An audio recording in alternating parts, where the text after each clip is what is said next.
Transport and Environment por la invitación y por organizar estas jornadas y introducir también el debate político en una jornada que ha sido sobre todo muy técnica, muy desde el punto de vista del sector de la energía, y creo que es importante dar esa visión política. Y claro, si hablamos del futuro del automóvil, pues no tenemos que hablar de política, tenemos que hablar de muchas políticas, porque es política industrial, pero es política climática, es política ambiental, es política de I+D, es política digital, es política de movilidad, es política de empleo. Es para mí una cuestión paradigmática de la complejidad de los retos a los que nos enfrentamos como sociedad en esta transición que ya está en marcha, que es imparable, que no podemos hacer nada si no es remar en la misma dirección y tratar de convertirla en una oportunidad, con dos vectores muy claros de transformación económica: la descarbonización y la digitalización.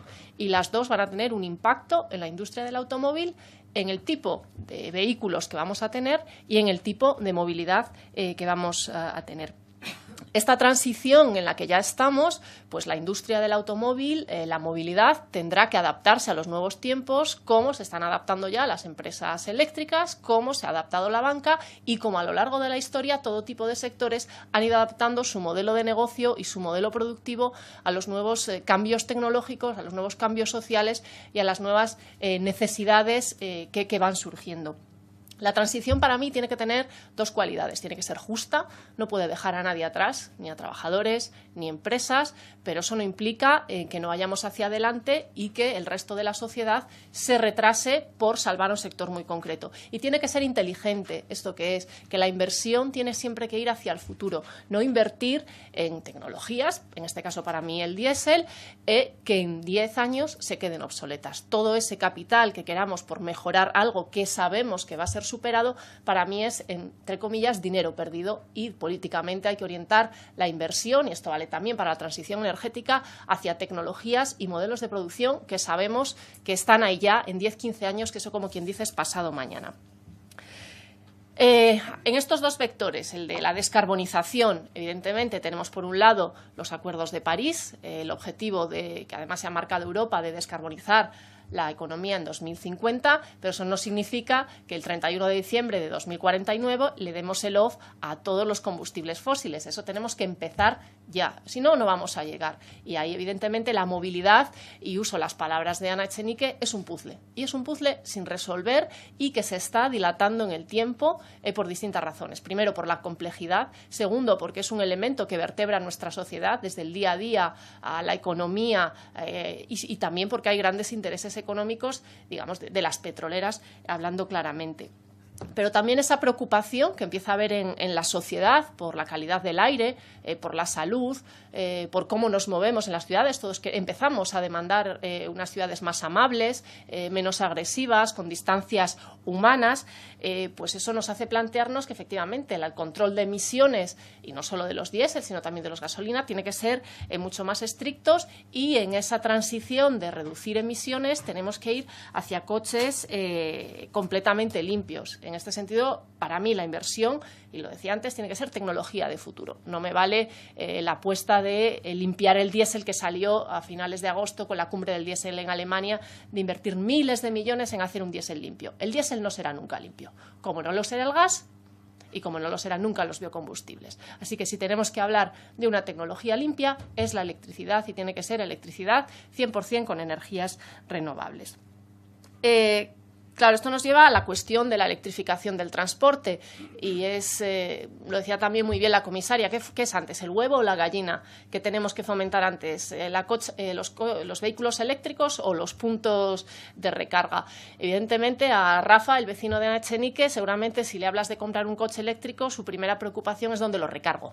Creo que esa es la preocupación que hoy en día tiene la ciudadanía, y ahí las instituciones tienen un papel fundamental, tanto el Gobierno central como los autonómicos como los locales, y habrá que hacer sumar esfuerzos institucionales, sumar recursos para que los puntos de recarga la ciudadanía empiece a verlos, empiece a familiarizarse y sea factible. Efectivamente, que sea asequible no solo la compra de un coche eléctrico, sino que sea fácil tener un coche eléctrico. Evidentemente, el coche eléctrico va a tener un impacto en la producción y en el empleo del sector del automóvil.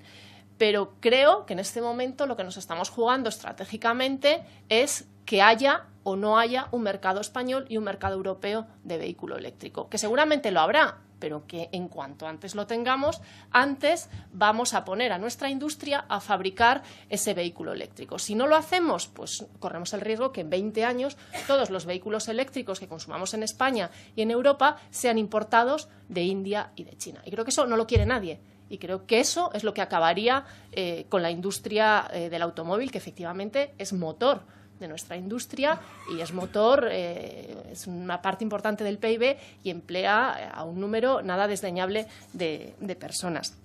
Y en este sentido, y desde el punto de vista político, cualquier incentivo de compra de vehículo limpio tiene que ser única y exclusivamente para vehículo eléctrico. No para híbridos, no para coches menos contaminantes, no para gas, no para biocombustibles. Ni el gas ni los biocombustibles son energías de transición. El gas, entre otras cosas, no reduciría la dependencia energética de Europa y creo que todos estamos de acuerdo que eso es un problema, tanto en términos de PIB por la cantidad de recursos que se escapan de Europa, como en términos estratégicos, y aquí podemos hablar de la geopolítica, de la dependencia del gas ruso, del Golfo Pérsico, etcétera. Me paro brevemente en la digitalización, porque no solo es que vayamos a tener coches inteligentes, autónomos, etcétera, sino el impacto que la digitalización va a tener en la propia industria.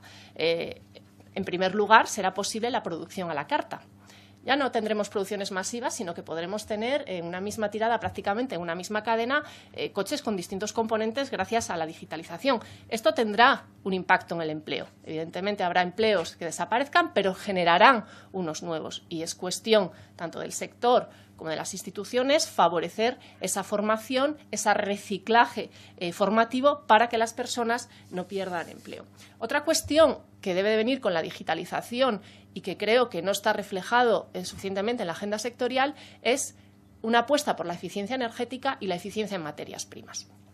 Porque construir nuevos vehículos eléctricos va a requerir energía y eso es parte también de la huella ecológica y del consumo que tenemos que reducir. Pero también las materias primas, pensemos tanto en metales, en acero, pero también esos componentes metales raros para la digitalización, para los nuevos componentes. Habrá que introducir conceptos de ecodiseño, economía circular, etcétera, para que estos nuevos coches sean fácilmente reciclables, aunque sea por componente. Y una cuestión importante en la industria, y lo hemos visto en la mesa anterior, la cuestión de género.